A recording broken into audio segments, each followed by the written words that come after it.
দেখতে হুবহু আসল, প্যাকেটও নামী সংস্থার মতো চকচকে, কিন্তু ভেতরে নিম্নমানের গুঁড়ো। আর সেই গুঁড়োই মাসের পর মাস চড়া দামে বিক্রি হচ্ছিল বালুরঘাটের বাজারে।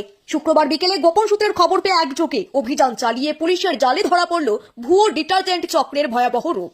উদ্ধার হলো প্রায় 20 বস্তা নকল সার্ফ এক্সেল। ঘটনায় তীব্র চাঞ্চল্য ছড়িয়েছে গোটা শহর জুড়ে। পুলিশ সূত্রে জানা গেছে, দীর্ঘদিন ধরে বালুরঘাট শহর ও লাগোয়া এলাকায় চলছিল নকল ডিটারজেন্টের রমরমা কারবার।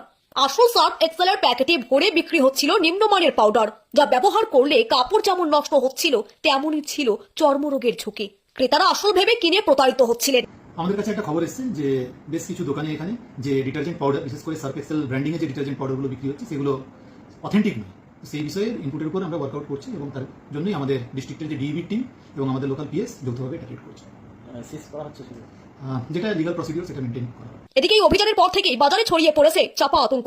আর কোথাও কি লুকিয়ে আছে ভুয়ো পণ্যের মজুদ? পিন্টু কুন্ডুর রিপোর্ট, স্টার সংবাদ, বালুরঘাট।